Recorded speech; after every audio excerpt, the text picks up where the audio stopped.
Fala, mestre. Tudo bem? Tudo bem. Agora sim você está me escutando bem aí? Perfeitamente. Eu não sei por que da outra vez no teste a minha voz estava voltando para mim, estava tipo um retorno, né? Mas agora tá tranquilo. Pelo que eu vi, pelo PC não dá, é celular mesmo. Beleza, meu caro. Então, muito boa noite a todos.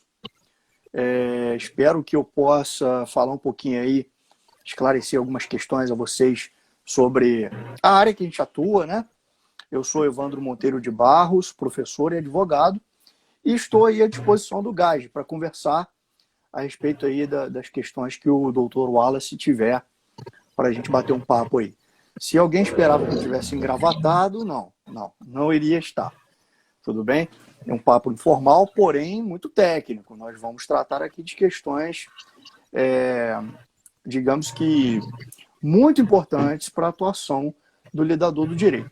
Então, agradeço aos espectadores e me coloco aí à disposição do nosso entrevistador, né, mediador.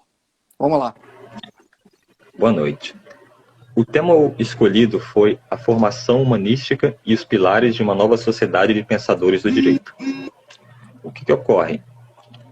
O nosso sistema atual, ele está muito focado naquilo que o direito pode trazer de maneira imediata para as pessoas.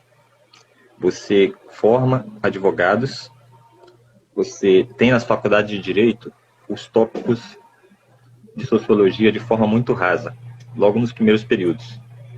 Existe apenas um pequeno grupo de matérias que introduz o estudante ao pensamento jurídico e aos efeitos do direito na sociedade. Por exemplo, a matéria de introdução ao direito, a sociologia jurídica, inclusive as matérias de lógica e argumentação jurídica, que são muito utilizadas pelo advogado no seu dia a dia, são pouco abordadas. Em contraste, as matérias que são desproporcionalmente representadas são aquelas que ensinam as áreas e as divisões que compõem o direito, como o direito civil, direito penal, o empresarial, o administrativo, o internacional. Essas divisões de direito são apresentadas de forma técnica e compartimentalizada, como se você estivesse apenas coletando informações e reduzindo-as a códigos específicos. Você tem o Código de Processo Civil, o Código de Processo Penal, o Código Civil, você tem uma regra e um processo associado a ela.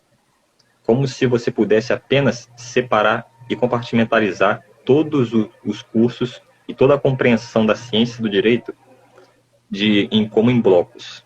O que o senhor tem a dizer sobre essa compartimentalização do direito? Bom, a primeira questão que você está propondo aí, ela engloba, na verdade, uma análise geral da formação jurídica no Brasil, né? O direito ele deve ser entendido como uno, de modo que nós temos aí divisões somente para facilitar a maneira de se aprender o direito, né? Ou digamos que uma forma didática para lidarmos com ele, né? Mas algo muito interessante é essa falta, né? Essa falta que não é dada a devida importância às propedêuticas. Então vamos lá. O que são as propedêuticas? São as matérias basilares que englobam aí a filosofia, a própria sociologia jurídica, a psicologia forense e por aí vai. História do direito. Essas matérias, eu estou ouvindo um ruído aí, eu não sei se é por aí, porque aqui está bem tranquilo.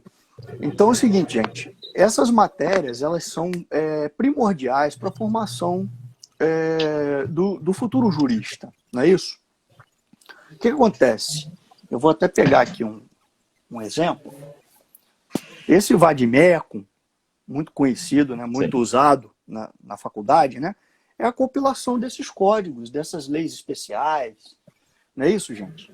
Só que o conhecimento dessas leis não representa, na verdade, o conhecimento do direito. Porque essas leis, elas são como ferramentas de trabalho para o advogado, para o juiz, né? Então, se você tiver uma formação somente voltada ao conhecimento da letra da lei, se você não tiver mais aquela lei, quem é você? O que você sabe? Né? Então, o que deve haver, na verdade, é ser dada a devida importância às matérias basilares para que o advogado ele tenha cultura, né? Conhecimento jurídico é instrumento de trabalho, somente, né? Ele tem que ter cultura para ele conseguir fazer um recurso.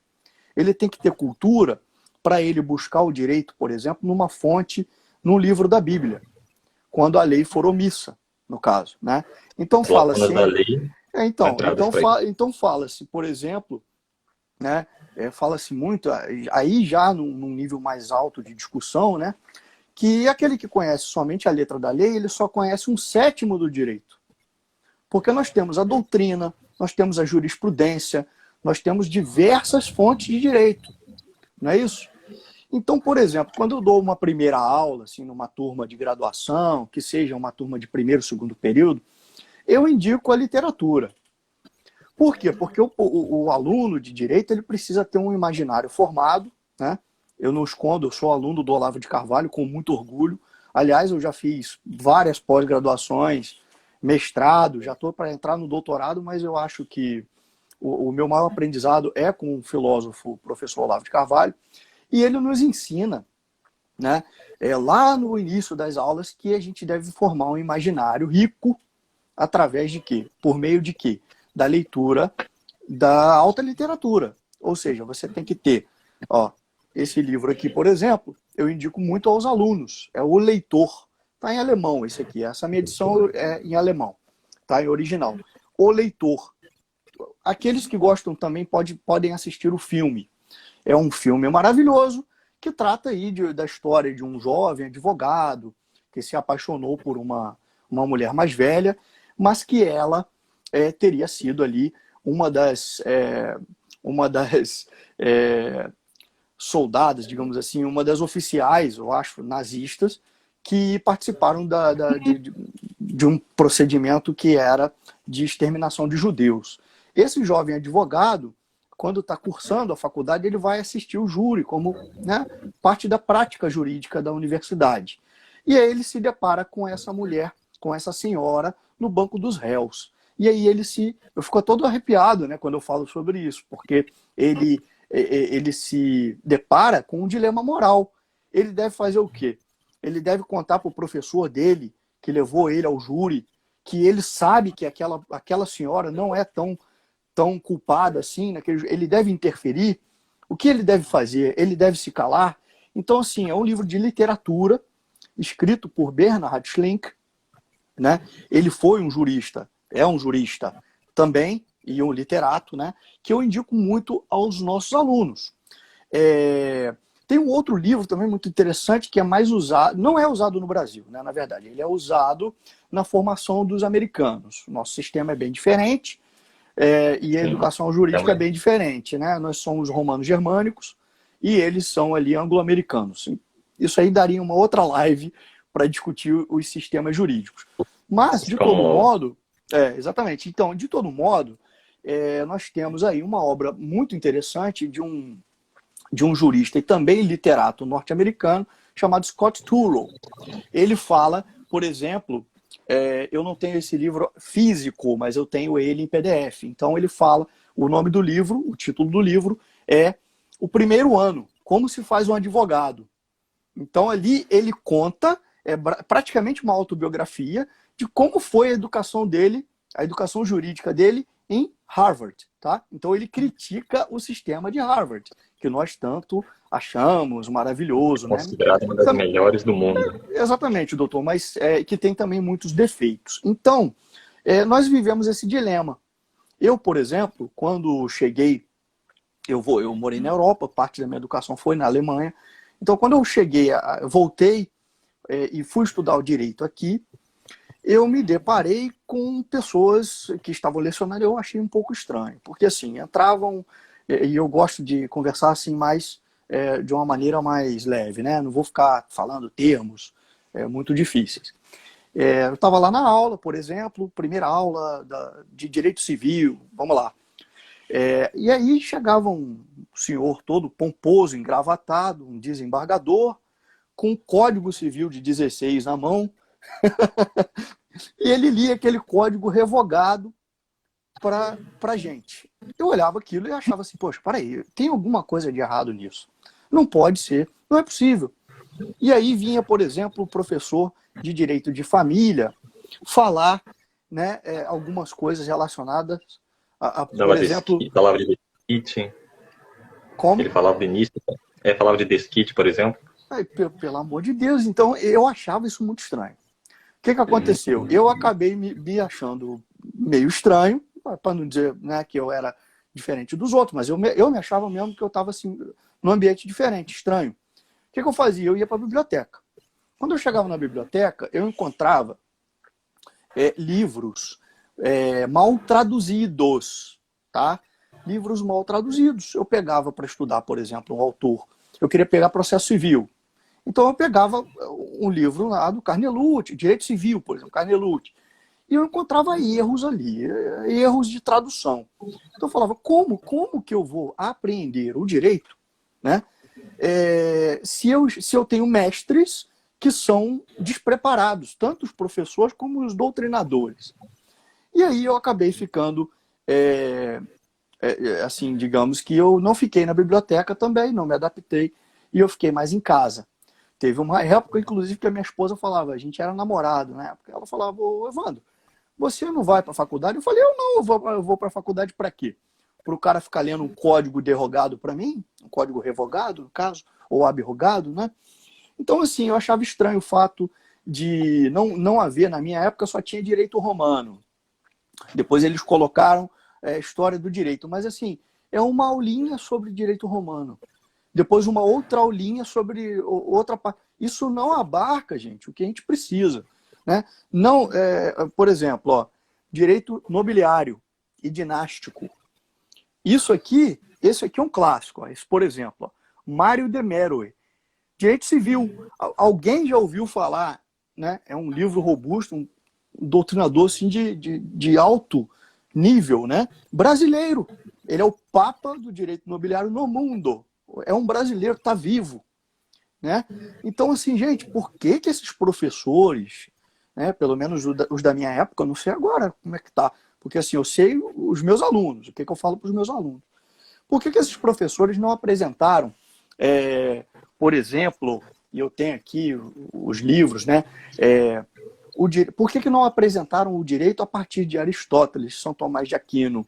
Né? E para não ir muito longe, poderiam, por exemplo, utilizar o José Pedro Galvão de Souza para falar, por exemplo, de direito natural. Né? É muito mais interessante você entender o direito por um viés histórico, como João Camilo de Oliveira Torres, que foi esquecido pela esquerda. Né? Eles esqueceram de propósito esse grande pensador, né? um pensador completo, digamos, é uma obra vasta, histórica, sociológica e jurídica, que daria, por exemplo, ao aluno uma bagagem cultural. Porque você chega numa audiência, você não chega numa audiência para repetir o que o código está dizendo. Qual é o seu nível de compreensão para interpretar aquele código civil, né? E eu falo civil porque eu atuo mais na esfera civil. Então, assim, eu me achava num ambiente estranho. Lá na Alemanha eu estudei latim, né? Na turma que eu estudei lá. Para o cara chegar a ser um advogado na Alemanha, ele tem que estudar 9 anos de latim, tá? No mínimo.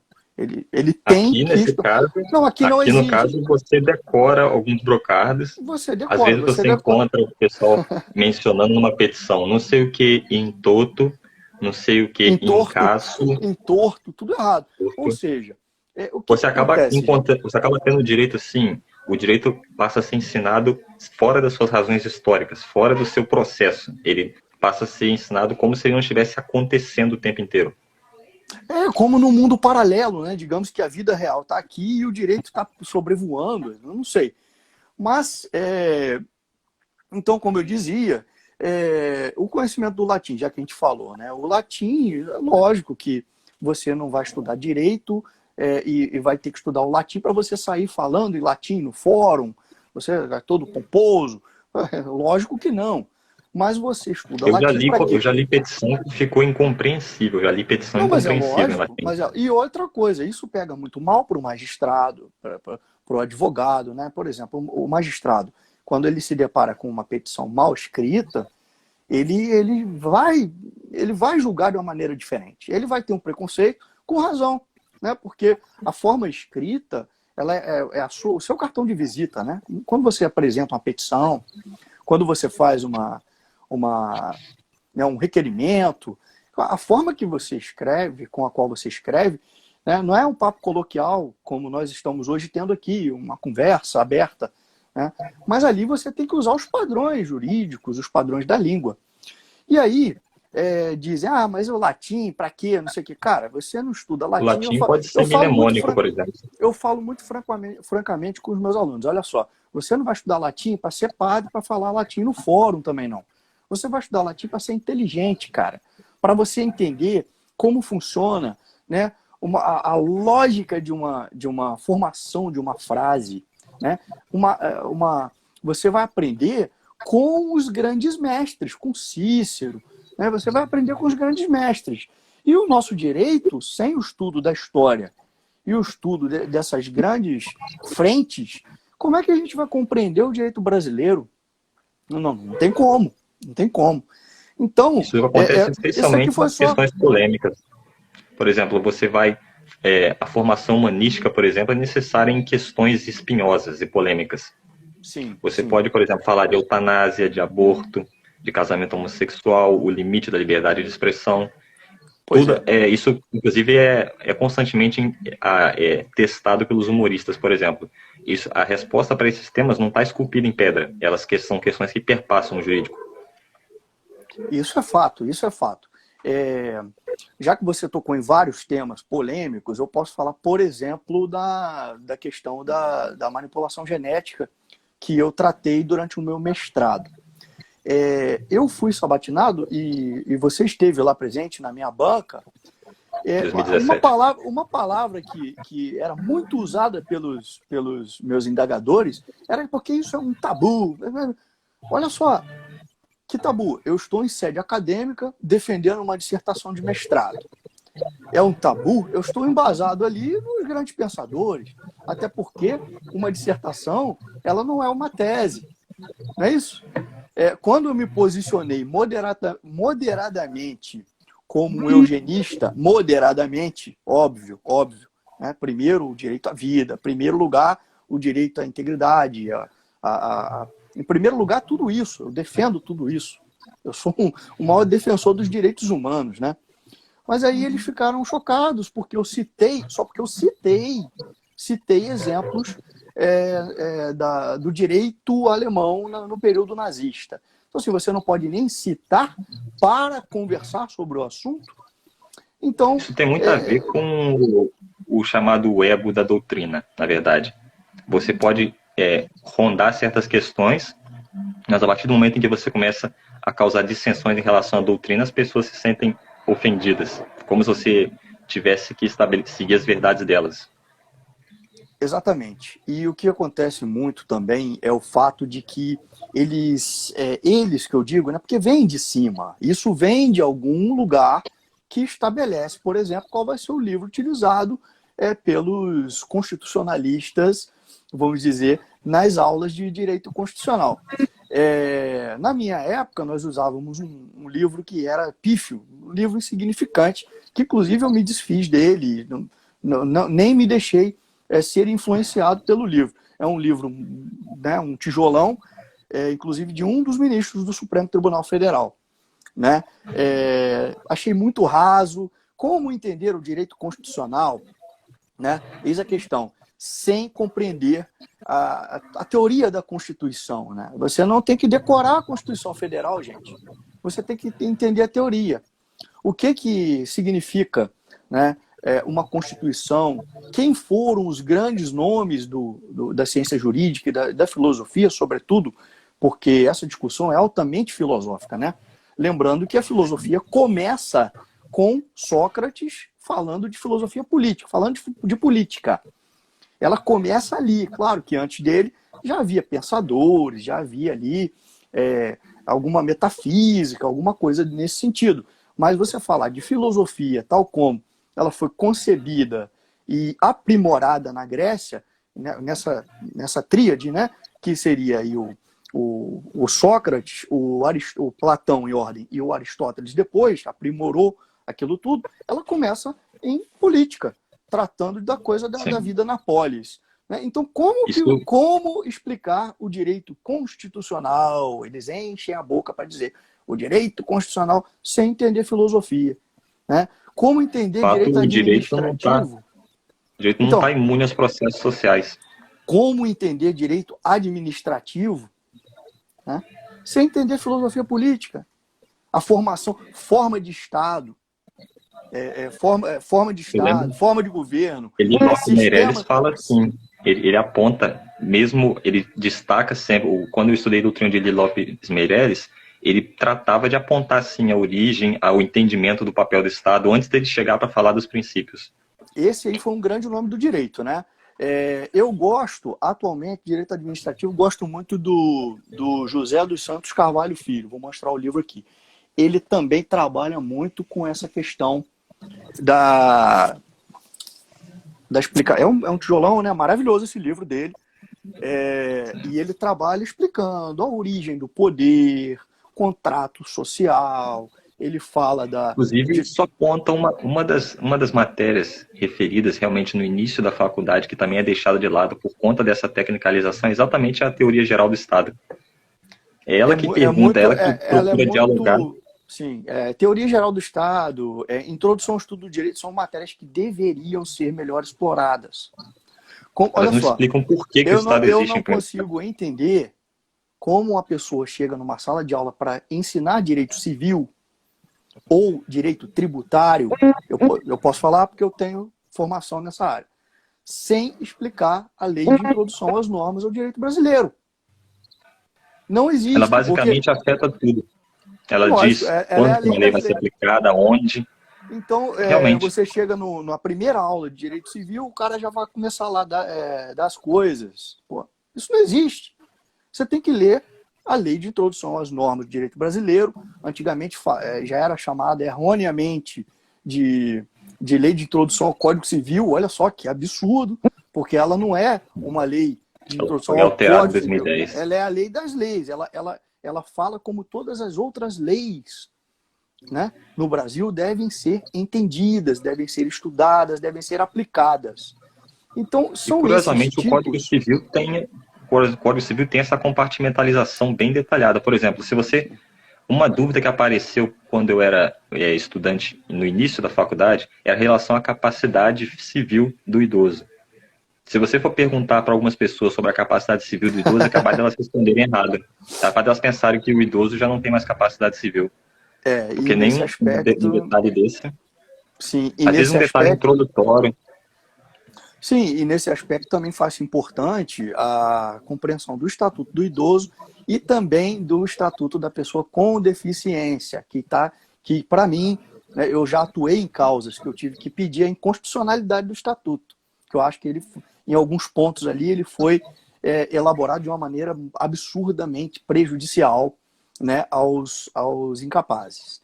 Mas isso aí daria uma live assim, vai focada no civil, né?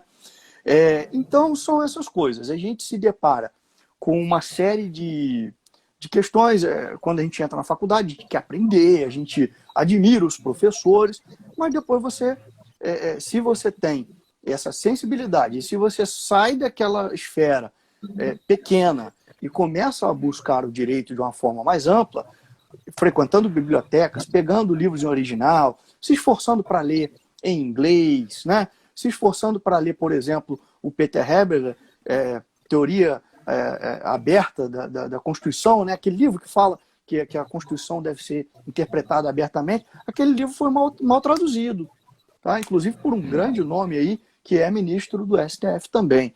Então, por que você não se interessa ali em tentar destrinchar o original, para saber o que o Heberle pensa realmente, né? E aí você acaba sendo influenciado por pessoas malignas, não estou dizendo quem, pessoas malignas que já versam e traduzem de uma maneira ideológica, né? Ou por pessoas incompetentes, que acabam também traduzindo, digamos que o tradutor ele não entende o linguajar jurídico e ele traduz ali de uma forma que não é jurídica. Não é isso? Quando você verifica que a própria Constituição é muito analítica, ela cria muitas regras, você ainda fica ainda mais espantoso o inchaço. Por exemplo, quando você mencionou o Estatuto da Pessoa com Deficiência, você tem aquele inchaço legislativo, o legislador tenta cobrir todas as demandas sociais e acaba afetando o judiciário, porque aquelas questões ficam inevitavelmente batendo na Constituição, tentando ter a sua constitucionalidade posta em dúvida. E outra coisa, uma Constituição mentirosa, que promete o que não consegue cumprir. Né? Seria muito melhor se tivéssemos uma Constituição mais enxuta, não é isso? Sim. Mas aí seria também um papo para a gente trocar uma ideia sobre direito constitucional. Mas o que a gente tem que focar hoje aqui, que é uma conversa, né, mais que trata mais da introdução, né, dessa coisa, mais assim da formação humanística, é que o advogado, o juiz, o promotor, o defensor, qualquer pessoa que lide com o direito está lidando com vidas. Então, com vida, patrimônio, né, e liberdade. Então, a responsabilidade é muito grande. E a pessoa que lida com isso, o profissional dessa área, deve ser realmente muito culto. E isso não basta, tem que ser culto, tem que ter um traquejo, tem que ter sensibilidade com o outro, não é? Não basta o cara ser o cara fala alemão. Não, isso aí qualquer cara pode falar. Agora, como ele vai utilizar esse conhecimento que ele adquiriu, né, essa erudição que ele alcançou, para ajudar as pessoas nos processos. Esse é o caso. São dois extremos, na verdade. São dois extremos. Você pode considerar o seguinte, que o conhecimento dele tem que ser contextual, para não ficar apenas repetindo como papagaio a letra da lei, e, ao mesmo tempo, ele não pode se filiar só ao enxergar as normas de uma forma abstrata, porque você, por exemplo, não pode considerar a decisão de um tribunal um assunto de repercussão política correta só porque você está de um certo lado. Você não pode deixar, por exemplo, eu sou punitivista ou eu sou garantista. Você não importa, você tem que enxergar um direito penal que tenha eficácia. Cada caso concreto deve ser avaliado separadamente, inclusive sem a emoção das multidões, né? E aí entra também uma questão que, para mim, é algo super importante, né? Eu trato disso com os meus alunos, com os meus amigos, que é a questão da vocação. Né? Muitos querem fazer um concurso para terem um cargo, mas o cara é vocacionado àquele cargo. Será que ele vai ser um bom juiz? Será que ele vai ser um bom promotor de justiça? Né? Ele quer o cargo. Isso apareceu no questionamento sobre os juízes de 25, 24 anos. Eu sou contra. Eu estou com Platão. Platão fala que tem que ter no mínimo 35 anos para exercer alguma atividade política, 40 anos, salvo engano. Né? O juiz enquanto ente político, né, no Brasil. Ele não é eleito pelo povo, mas ele é ente político. Então, o que acontece? A vocação da pessoa tem que ser levada em conta. E durante a faculdade, é um momento da gente circular fazendo estágios, né? Eu fui para a Defensoria Pública, fiquei 1 ano lá. Depois eu fui para um escritório particular, fiquei 1 ano também. Né? Então você vai vendo, pô, isso aqui não dá para mim, eu não sirvo para isso, eu não sirvo para ser um funcionário público, eu não sirvo para ser um advogado, eu quero um concurso. Cada um tem a sua vocação. Mas o que eu percebo muito é a vaidade, a vontade de ter um cargo e o vazio. Né? Porque geralmente quem é vazio é que precisa ser preenchido com essas coisas. Falta cultura, falta um fino trato com as questões de direito, com as questões que envolvem toda a sociedade, mas o cara quer vestir uma toga, o cara quer fazer um júri, né? O cara quer ter os carrões da moda, porque o advogado ele tem que aparecer com um carrão, com charuto na boca, ele tem que ter os óculos mais caros da loja, principalmente nas províncias, né? Tô brincando. Mas então é essa questão da vocação que também está muito envolvida aí na formação de um jurista completo, né? Sem filosofia, nem pensar. Nem pensar. A filosofia ela tem que fazer parte da vida diária de cada um, do direito, né? Você tem que conversar com os grandes pensadores, você tem que dormir com eles. Livro de cabeceira, né, gente? Por mais que você não concorde com Maquiavel, por exemplo, eu estou relendo agora O Príncipe de Maquiavel, que eu li na época da faculdade, que eu era uma criança. 18 anos você é uma criança. Você leu o livro O Príncipe, não é adotado na faculdade, eu peguei na biblioteca, li o livro, depois eu comprei o livro, li também, mais tarde, sei lá, com 20, com 21, e agora estou com 34 anos e estou relendo o livro com outros olhos. Né? Concordo com o Maquiavel em muitas coisas, não, mas ele faz parte desse arcabouço, né? Esse arcabouço do conhecimento que é necessário para a gente trabalhar e a gente compreender a sociedade. Né? E aí você pega, por exemplo, autores que discordam dele. Exemplo, o meu professor, tá? Olavo de Carvalho, que escreveu esse livro aqui. Ó, tá? Esse livro aqui. Podem falar mal do professor, vocês já leram livros dele? Né? Essa é a questão. Maquiavel ou a confusão demoníaca. Leiam primeiro Maquiavel, depois leiam essa obra. Né? E existem outras obras que se contrapõem. Os autores, eles conversam entre si. Né? Na verdade, você coloca... É muito bonito isso, você colocar um autor vivo para discutir com Aristóteles. Né? Isso é direito, isso é filosofia. Você extrair o melhor dessas discussões dos grandes sábios, né? E aplicar ali como um argumento para fundamentar um direito de um cliente. Isso é bonito, né, doutor Wallace? Isso me lembra de uma das decisões que havia, eu não me recordo os detalhes, mas ela falava a respeito do papel dos Correios. Ela era uma decisão logicamente inconsistente. A própria fundamentação da decisão era logicamente inconsistente. Mas infelizmente eu não me recordo agora. Você basicamente criou um freestyling no direito. Eu me lembro desse assunto, mas eu também não me recordo da decisão em si. Mas o que eu tenho a dizer é o seguinte, muitas decisões, principalmente nos atacadões da vida, né? Esses processos que são...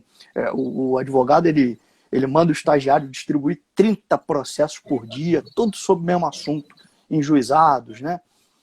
Esses processos têm decisões que são completamente modelinhos, né? Isso é fato. São modelinhos e quem profere essas decisões não é um magistrado, muitas vezes é um juiz leigo, né? Eu me sentiria ofendido em ser chamado de leigo na esfera jurídica. Algumas vezes acontece dessas decisões serem reformadas lá em cima por conta de falta de fundamentação. Por conta da fundamentação generalista que diz assim, por exemplo, o réu foi preso, mas não houve o cumprimento dos requisitos. Vai manter a prisão porque os requisitos foram entendidos como mantidos. Mas você não explicou, o réu está numa prisão preventiva, porque houve ofensa à ordem pública. Ok, esse conceito aberto, inclusive é uma das poucas coisas que eu concordo com a Auri Lopes. Como é que você define a ordem pública? Como é que você pode saber que a ordem pública está ameaçada por um réu em específico? Você simplesmente emana aquela fundamentação. Por questão de preservação da ordem pública, mantém o réu preso. E acabou. Sim.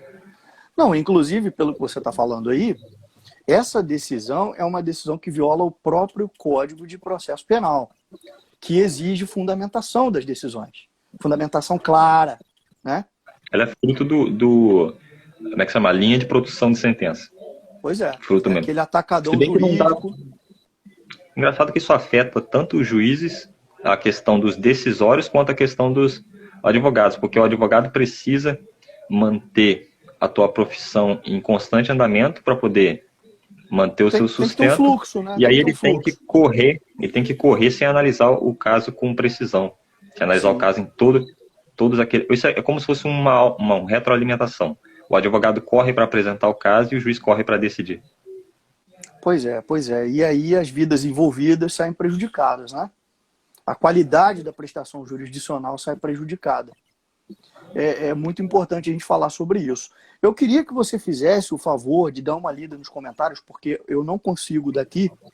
Se tiver alguma pergunta, se alguém quiser conversar com a gente, aí a gente bate um papo. Não. No momento aqui, ó. No momento não há, não. No momento há algum comentário, não. Manda um abraço pro pessoal aí, manda um abraço pro pessoal que entrou. Cada um aí.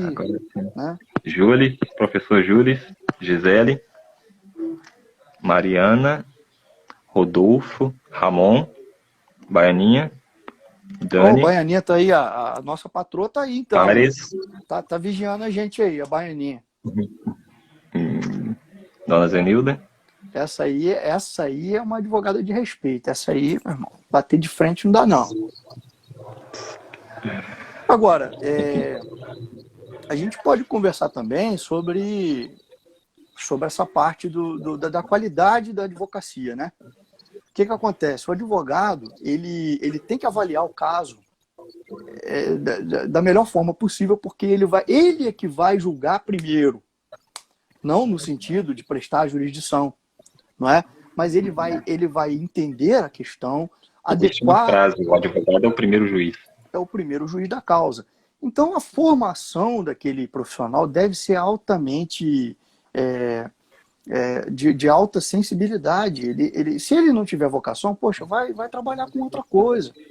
Isso, faz um concurso. Às vezes o cara tem uma excelente vocação para trabalhar no cartório, né? Mas a advocacia, como dizem, né, não é para os fracos. Não é uma profissão de covardes, não. Né? Dá uma olhadinha aí, porque eu vejo que tem algumas mensagens, mas eu não consigo enxergar o teor das mensagens. Júlio comentou sobre intelectuais esquecidos pelas universidades, como Oliveira Viana. Olha, isso é fundamental. O que acontece? Existe um establishment, existe algo que me parece doentio. As pessoas, os professores, as universidades acabaram endeusando pensadores. Então, o Michel Foucault, por exemplo, ele é o rei dos reis, o senhor dos senhores. Né? Ricardo Almeida Voltaire, está perguntando sobre como você aprofunda nesse negócio, como você pode começar a se aprofundar no entendimento inicial do direito. Olha só, o que acontece? Você tem que ver qual é o seu interesse, né, dentro da ciência jurídica. A partir daí, você vai ter que fazer uma biblioteca imaginária. Esse é o exercício que o meu professor de filosofia ensina.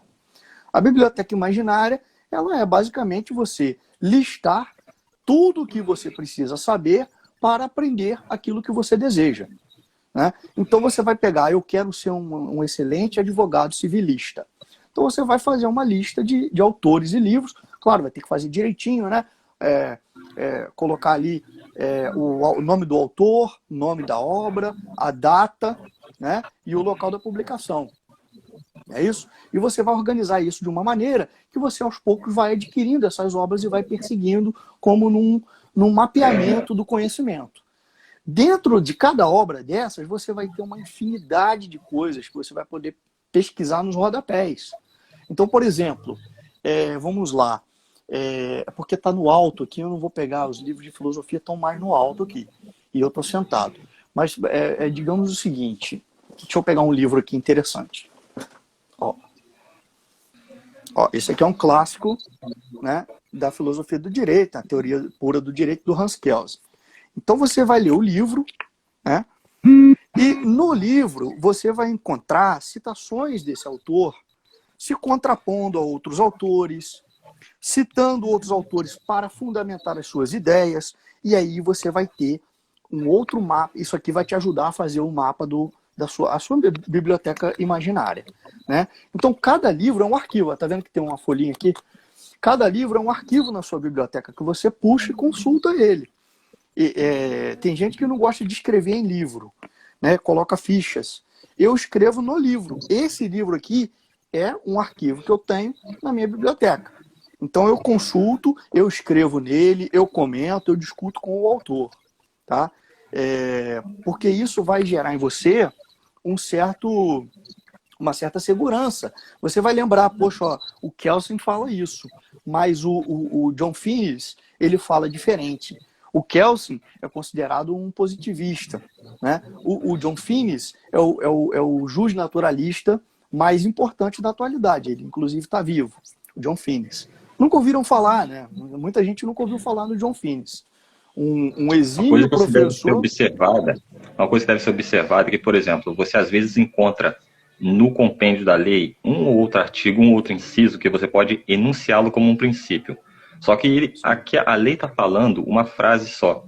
Se você for pegar um livro sobre aquele princípio, você vai pegar um livro de centenas de páginas em que um vai dizer uma coisa, outro livro de centenas de páginas em que outro vai dizer outra, porque a lei, ela é escrita para ter poucas letras, certo? Ter poucas palavras. É aquela história de que a lei não tem palavras desnecessárias. Só que, ao mesmo tempo, ela não vai abarcar tudo aquilo que o princípio envolve.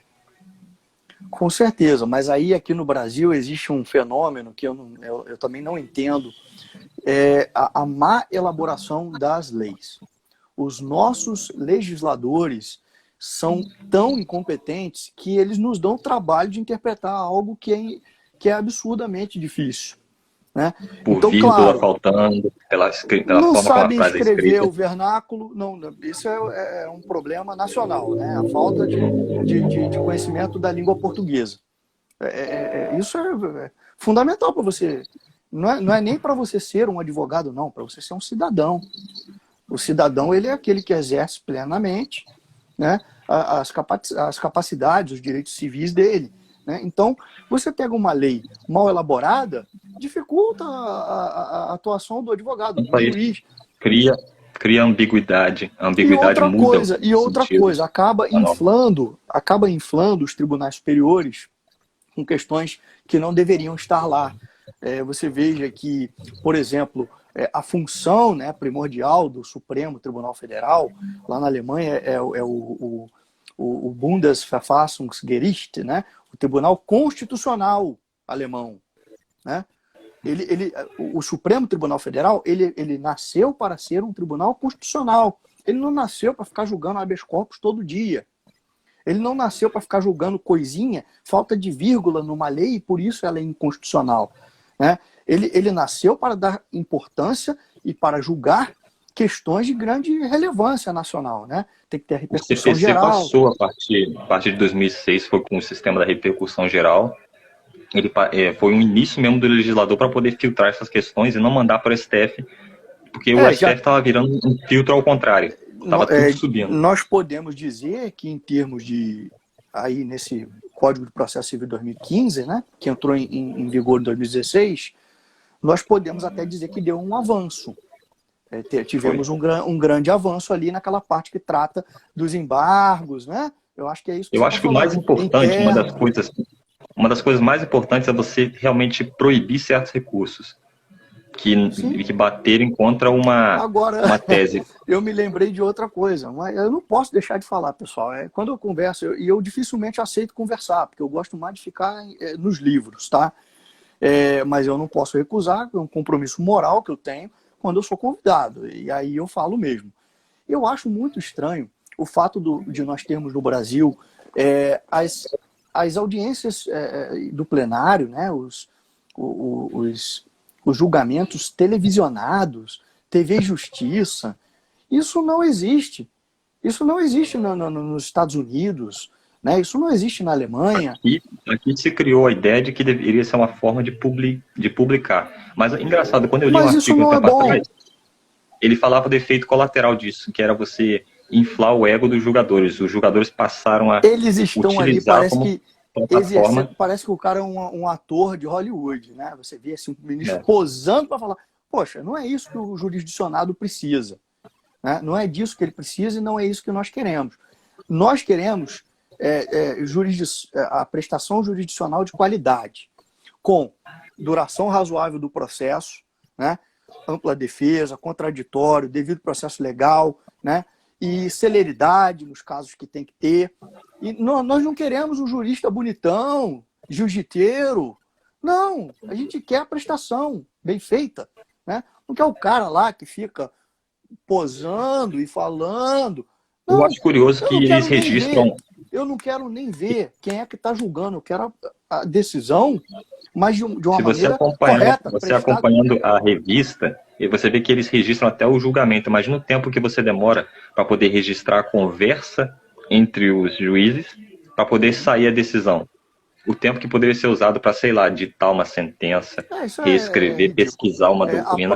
A própria criação da TV Justiça, se vocês quiserem, entrem lá no Google. Quem tiver aí com a gente, dá uma olhadinha lá no Google, que vocês vão ver como ela foi criada, em quais circunstâncias e por quem ela foi criada. Tudo bem?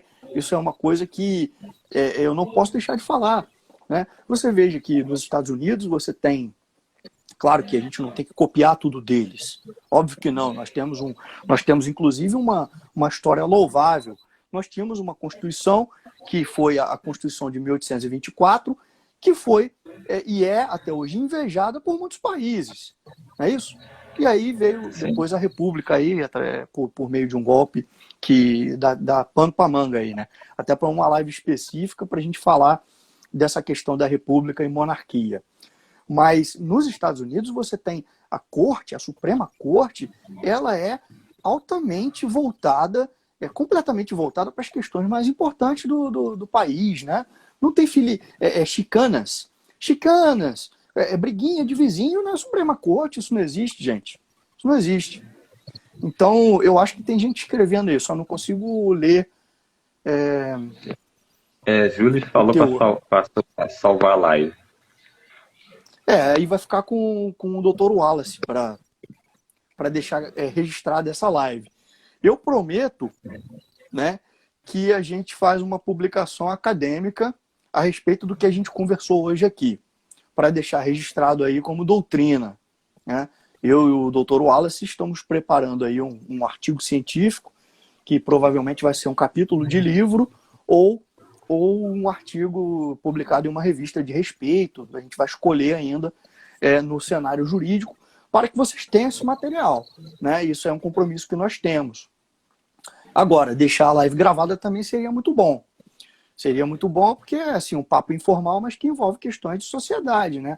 Questões cívicas, morais, e a gente está aí para isso. Como eu disse, né? Eu não sou muito de aparecer em entrevista e falar em público, mas quando eu sou solicitado, eu me sinto no dever moral de fazer essa contribuição.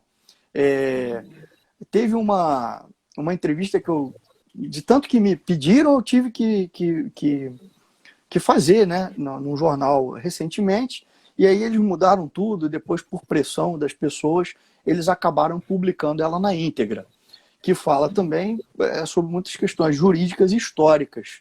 Depois vocês podem pesquisar lá na internet, bota o meu nome lá que vocês vão achar. Leandro aqui menciona que o interessante no sistema jurídico nosso é a questão de diversas jurisprudências divergentes entre um tribunal e outro. O que ocorre? O que a gente chama de jurisprudência. Jurisprudência era para ser um conceito só. Jurisprudência é o conjunto daquelas decisões que apontam uma direção específica. Ela diz que o tribunal, em geral, vai decidir de uma certa maneira. Jurisprudência não é aquele trechinho, aquele parágrafo que a gente coloca numa decisão para poder fundamentar. Você fala assim, jurisprudência sim diz isso, jurisprudência daqui diz aquilo. A palavra jurisprudência, ela diz assim, a jurisprudência é aquele conjunto de decisões. A jurisprudência não é uma decisão específica. Existe inclusive, essa foi uma das corruptelas que aconteceu com um dos conceitos do jurídico. Ele passou a entender que a jurisprudência era sinônimo de decisão. Não tem Aí a você fala isso, a dúvida. jurisprudência de tal tribunal é de um jeito, a jurisprudência de tal tribunal é do outro. Quando, na verdade, Os, você só tem a jurisprudência se houver uma unificação das decisões. a jurisprudência, na verdade, são as decisões reiteradas dos tribunais superiores no mesmo sentido. Muito se Elas não confunde. devem ser usadas como uma fundamentação aleatória. Elas só apontam Não. realmente se o juiz tem uma razão para poder entender de uma certa maneira, se elas forem coerentes, elas não são um motivo por si próprio. Existe uma confusão muito grande ainda. Até professores conhecidos vêm conversar comigo no fórum e eles confundem. Eu não consigo entender isso, gente. Como é que o cara dá aula de processo, de direito processual civil? Confundem jurisprudência com precedente. São coisas diferentes. E acham também que súmula é a mesma coisa. Então, gente, enunciado de súmula é diferente de jurisprudência. E nós temos, sim, um fenômeno no Brasil, que é um fenômeno muito ruim, de desorganização dos tribunais. Isso é fato. Né? Existem, por exemplo, Existe decisões... recurso para isso. Existem recursos, Recurso mas o que... falando quando a decisão de um tribunal está divergente do outro. Sim, mas o que eu quero dizer? Como é que, em termos práticos, para não ser enfadonho, nem muito prolixo, como o advogado explica para dois clientes que têm causas idênticas que um ganhou e o outro perdeu. Essa é a questão prática. Vamos lá. Vida, né? Vida diária. Escritório, fórum, estudo, pós-graduação, doutorado. É isso, a vida prática. Você está advogando para dois clientes. Eles têm causas idênticas. Um ganha no juiz tal e o outro perde no outro juiz. Como você explica isso para o seu cliente? Eis a questão. Então, falta essa noção de unicidade, de uniformidade das decisões judiciais, o que prejudica a própria prestação jurisdicional. Né? A prestação ela não é completa, ela é defeituosa. Curiosamente, um dos efeitos disso é exatamente a constitucionalização. Porque você olha para uma norma e diz assim, essa norma aqui está em conflito com a Constituição. Você está, na verdade, dizendo isso de maneira vazia. Você pode dizer isso de qualquer norma. Se você apontar uma norma e disser que ela está em conflito com a Constituição, você pode inventar uma volta, dar uma volta nessa informação e dizer isso de qualquer norma. Se você, principalmente numa Constituição analítica como a nossa, você sempre vai encontrar alguma coisa para poder dizer que aquela norma não se encaixa. E quando você não encontrar, você vai usar o argumento de que ela fere a dignidade da pessoa humana. É o genericão. Você puxa da manga uma carta, aqui ó, dignidade da pessoa humana. Para aí, gente. Isso aí é ridículo, sinceramente. Isso é ridículo. Então, quando eu falo, por exemplo, que não há debate jurídico, né, à altura de quem estuda, de quem se dedica, é porque as pessoas ficam falando coisas que são chicanas, são confusõezinhas, é briga de vizinho. Nós temos que começar o estudo do direito a partir da filosofia política, né, que são as questões grandes da sociedade. Né, política, né, a coisa da polis, da cidade, as questões que envolvem os nossos representantes, nós teremos eleições em breve. Né? A primeira questão que o Platão, né? O Platão ele foi um fracassado na vida política e virou filósofo. Né? Por quê? Porque ele viu que não dava para ele. E ele pensou. A primeira coisa que ele pensou, uma das primeiras reflexões dele, foi a seguinte: quem vai para a política? Quem são as pessoas que vão para a vida política? Quem devem ser essas pessoas? Como elas devem ser formadas? Como elas devem ser preparadas? Né? Então, como estudar o direito sem partir das premissas de uma vida na polis organizada, de uma maneira que você possa buscar uma vida boa, né? Uma vida boa. Como estudar o direito sem estudar filosofia? Não tem como, não. Não dá. Você não vai conseguir. Se você vai estabelecer regras gerais, uma das condições é geralmente elas serem poucas. Existe aquela, eu não me lembro o Brocardo, mas falava do viver bem, não causar mal a outros, são cerca de 5 ou 6 regras específicas. Uhum. Você não precisa ter 220 e poucos artigos na Constituição, 260 se não me engano. Lógico que não, lógico que não. A Constituição atual está com 260 artigos. Existe um, inclusive, emendas. ele fala da localização do Colégio Dom Pedro I. Isso Ele é disse que o meramente colégio... formal, né? Meramente formal, né? Isso virou Não até era uma para estar lenda. ali. Virou até uma Não era lenda. para estar ali. Esse é uma das maiores lendas que você vê na Constituição. O artigo, acho que 206, deixa eu ver até Ridículo. aqui, 242, parágrafo 2º, ele diz assim, que o Colégio Pedro II será mantido na órbita federal. Isso é uma regra de Sim. caráter administrativo que não chega nem ao nível federal. Não. Se você for E pensar outra que ela coisa, é municipal, é você uma não regra precisa. municipal, basicamente. Você disse agora que não é necessário você ter muitos artigos numa Constituição. Eu digo mais, não é necessário, não seria, não deveria ser necessário termos muitas constituições, uma atrás da outra, uma engolindo a outra, né? A doutrina diverge, alguns pensadores dizem que nós tivemos 7, outros dizem que são 8, né? Constituições, mas não seria necessário. Não seria necessário E ainda há isso. a questão da derrogação mesmo. Algumas, a derrogação, se uma Constituição anula as normas da outra, a atual resolveu anular tudo. Ela disse que se você não tiver uma regra na Constituição atual, mas você tinha na antiga, você ignora completamente esse fato, porque eles realmente não queriam evitar ao máximo o conflito entre A as próprias chamada Constituições. repristinação, né? Repristinação que não tem. Repristinação, Sim, era o nome. sim. Ele A gente estabeleceu o pode princípio da não combinar, repristinação. a gente pode combinar para falar um pouquinho de direito político, né? De teoria geral do Estado, também conhecido como direito político. A gente pode marcar um dia, se a nossa colega advogada Cleise quiser, a gente faz uma live legal. E eu estou preocupado agora com o tempo, doutor Wallace. Como é que está o nosso tempo aí? Temos aqui 57 minutos. Vai acabar. E outra coisa, eu acho que não grava se passar de 1 hora. Né? Ok. Então... Bom, nós abordamos os tópicos principais que tratam realmente da formação humanística já foram abordados. A gente discutiu quais são a pobreza do ensino atual, como a falta de perspectiva, excesso de tecnia no direito, a falta de introdução, os alunos realmente não são introduzidos à área. Esses são os principais pilares do que a gente foi apresentar hoje. Então, eu quero completar dizendo que não só acontece o que você acabou de falar, mas que faltam professores de direito. É isso aí que está faltando. Está faltando doutrinadores e está faltando também professores de direito, porque você ministrar aula numa faculdade, isso não quer dizer que você seja professor. Não é isso? Agora, faltam verdadeiros professores comprometidos e vocacionados que vivam aquela vida para o ensino do direito, o estudo e o ensino do direito. Tá? Eu agradeço a oportunidade de conversar com vocês. Tá? Estou sempre às ordens, eu sempre estou no meio dos meus livros e no fórum, e dando aula e estudando. Essa é a minha vida, é a minha dedicação aí. O que eu puder deixar como contribuição na esfera do direito vai ficar. E quem quiser conversar comigo, é só me chamar. Não tem problema não. Tá? Não vou estar engravatado, não, só em sessões que exigem aí o rito, né? Em audiência, né? Em sustentação oral, vocês vão me ver lá, todo bonitão, de terno e gravata, mas conversar não. Conversar é assim mesmo. Beleza, gente? Grande abraço para todo mundo aí. E qualquer coisa me chama lá, que eu gosto de conversar depois, assim, eu gosto de conversar lá no privado, no inbox, pode me chamar lá que a gente bate um papo. Beleza. Com Beleza? isso, a gente encerra a live de GAGE de hoje. Grande prazer. Grande abraço aí para vocês. Boa noite.